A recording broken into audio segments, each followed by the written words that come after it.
ആഘോഷം കുടുംബശ്രീ വകയാണ്. കുടുംബശ്രീയുടെ ജന്മദിനമാണ്. 19ാമത് ജന്മദിനം. അത് ആലപ്പുഴയിലാണ്.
മതനിരപേക്ഷതയുടെ ആൾരൂപം.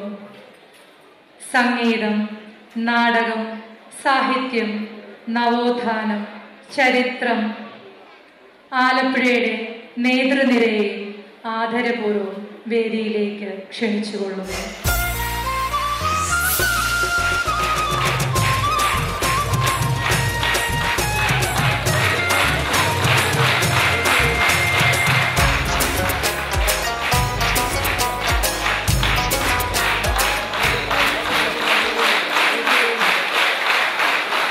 ഓണാട്ടുകരയുടെ മാത്രമല്ല, കേരള സംസ്ഥാനത്തിൻ്റെ മുഴുവൻ കാരണവർ, കൃത്യതയുടെയും കാര്യപ്പിടിപ്പിൻ്റെയും അവസാന വാക്ക് ബഹുമാന്യനായ ജി സുധാകരൻ അവർകളെ ഉദ്ഘാടന പ്രസംഗത്തിനായി ആദരപൂർവ്വം ക്ഷണിച്ചുകൊള്ളുന്നു.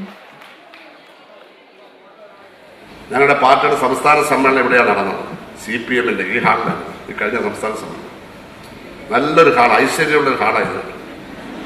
സത്യം പറയുന്നത് ഇവിടെ എടുത്ത എല്ലാ തീരുമാനവും വിജയിച്ചു. അതുകൊണ്ട് തന്നെ ആവണം സ്ത്രീകൾ തീരുമാനമെടുക്കേണ്ട 2 കാര്യങ്ങളെക്കുറിച്ചാണ് കാരണവർ അവരോട് പറഞ്ഞത്. ഒന്നാമത്തേത് മദ്യപാനം.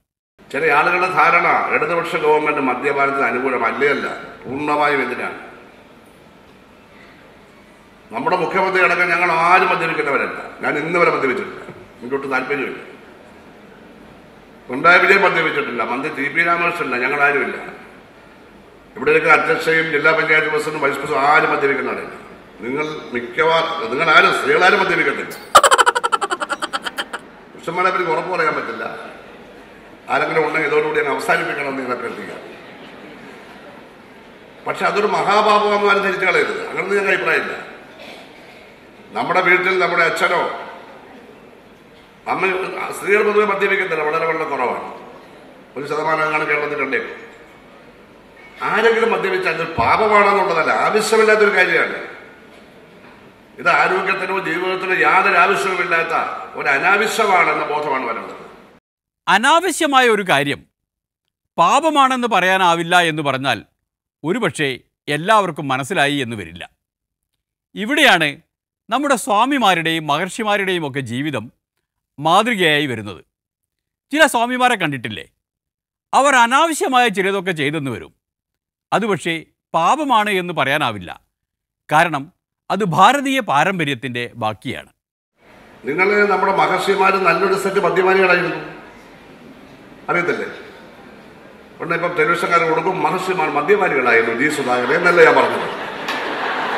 ഉറപ്പായി വരും. ഇപ്പൊ വരും. ഉടനെ തന്നെ കുറേ പേര് സുധാകരൻ രാജിവെക്കണം.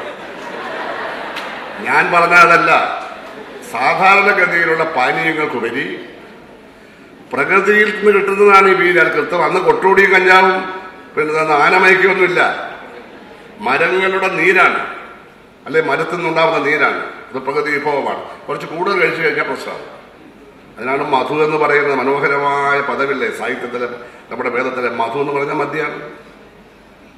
ഈ അമൃതം എന്ന് പറഞ്ഞാൽ എന്താ? നമുക്കാർക്കും കിട്ടിയല്ല. കിട്ടിയാൽ പിന്നെ ആരും മരിക്കത്തില്ല. അങ്ങനെയാണ്. അതുകൊണ്ട് അമൃത് തരാതിരിക്കുന്നത്. ആരും മരിക്കത്തില്ല. ആരും മരിക്കാത്ത ഒരു സമൂഹമാണ് മനുഷ്യനോട് ജീവിക്കുക. അതുകൊണ്ട് അമൃത് നമുക്ക് വേണ്ട.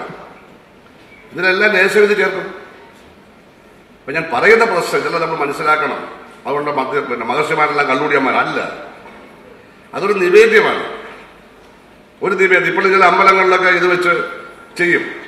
അങ്ങനെയുള്ള പരിശുദ്ധമായ നിവേദ്യമായ മഹർഷിമാർ പോലും ഉപയോഗിച്ചിരുന്ന മധു എന്ന മനോഹരമായ പാനീയം വിൽക്കാൻ ചില പഞ്ചായത്ത് പ്രസിഡന്റുമാർ സമ്മതിക്കില്ല എന്ന് വന്നാൽ എന്തു ചെയ്യണം എന്നതാണ് പ്രശ്നം.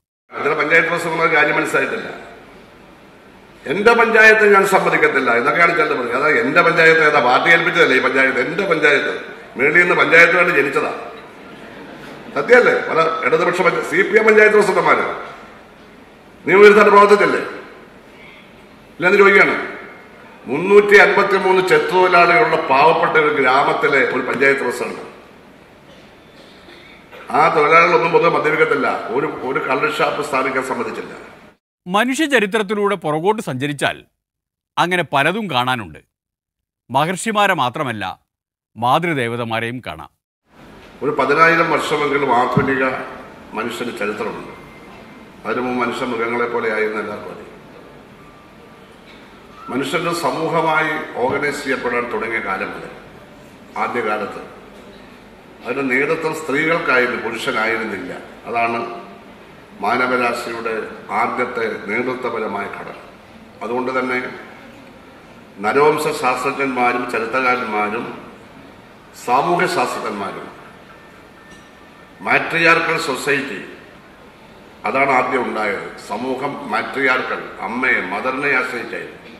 എന്നുവെച്ച് അമ്മമാർ മാത്രം മതി എന്ന നിലപാട് എടുത്തേക്കരുത്. അതിനൊരു വൈരുദ്ധ്യമുണ്ട്. അടിസ്ഥാനപരമായി വൈരുദ്ധ്യാത്മക ഭൗതികവാദം പഠിക്കണം. എന്നാലേ ഈ വിരുദ്ധോക്തികൾ മനസ്സിലാകൂ. വിരുദ്ധമാണ്, പക്ഷെ ആ വിരുദ്ധം തമ്മിലെ ആകർഷിക്കൂ. സ്ത്രീയും പുരുഷനും തമ്മിലെ ആകർഷിക്കൂ. സ്ത്രീയും പുരുഷനുടെ കല്യാണം നടക്കും. പുരുഷനും പുരുഷനും നടത്താവുന്ന കുറെ പേര് പറഞ്ഞെങ്കിലും ഒരു കുട്ടി ഉണ്ടായിട്ടില്ല ഇതുവരെ. കുറെ പേര് പറഞ്ഞല്ലോ. എന്താ ടെസ്റ്റ് വിശേഷം എവിടെ? അവൻ നടക്കുന്ന കാര്യമല്ലേ? പക്ഷെ ആ ചേരുവ പ്രപഞ്ചത്തിന്റെ ഒരു ശാശ്വതമായ സത്യമാണ്. അത് പിന്നെ ശാസ്ത്രീയ സത്യമായിട്ട് വന്നില്ലേ? ഒരുപോലുള്ളത് റിപ്പല് ചെയ്യും, വൈദ്യാധിഷ്ഠിതമായിട്ടുള്ളത് ചെയ്യും, ആകർഷിക്കപ്പെടും. ഇത് പ്രപഞ്ച സത്യമാണെങ്കിൽ സമൂഹം അത് തന്നെയാണ്.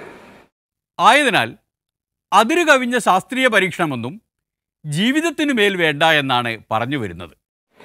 ടെസ്റ്റ് ശിശുവിനെ കൊണ്ടുവന്നാലൊന്നും അത് പരിഹരിക്കാനാവില്ല. അത് അബ്നോർമലാണ്, ആന്റി നാച്ചുറലാണ്, പ്രകൃതി വിരുദ്ധാണ്. അതൊന്നും വിജയിക്കില്ല. അങ്ങനെ പലതും ഉണ്ടാവും. പണ്ട് ഫ്രാങ്കൻസ്റ്റൈൻ എന്ന് പറയുന്ന ഒരു ഗോസ്റ്റിന് ഒരു ഭീകര രൂപയുണ്ടായി. അവസാനം അയാൾ അത് സൃഷ്ടിച്ചാളെ കൊന്നു. എന്ന് പറഞ്ഞാൽ ടെസ്റ്റ് ശിശുക്കൾ മിക്കവാറും അതിനെ വളർത്തുന്നവരെ കൊല്ലും, യാതൊരു സംശയവുമില്ല. കാരണം തലച്ചോറില്ല. വളർത്തുന്നത് അവരെ കൊല്ലും. അതുകൊണ്ട് അതിലേക്കൊന്നും കിടക്കണ്ട. നമുക്ക് ഇപ്പൊ തന്നെ ആവശ്യം കൂടുതൽ ജനമുണ്ട്. അതുകൊണ്ട് ടെസ്റ്റ് ശിശുവിന് പോകേണ്ട യാതൊരു കാര്യം. ജനസംഖ്യ നിയന്ത്രിച്ചാൽ മനസ്സിലായി. മാർക്സിസം ശാസ്ത്രീയമാണോ പ്രകൃതിമതമാണോ എന്ന കാര്യത്തിൽ തീർച്ചയില്ലാതായതിനാൽ ഈ ക്ലാസ് ഇവിടെ വെച്ച് കട്ട് ചെയ്യുകയാണ്. എന്നിട്ടൊരു ഇടവേളയാണ്. അത് കഴിഞ്ഞു വന്നാൽ ഭാഷാ ക്ലാസ്സാണ്.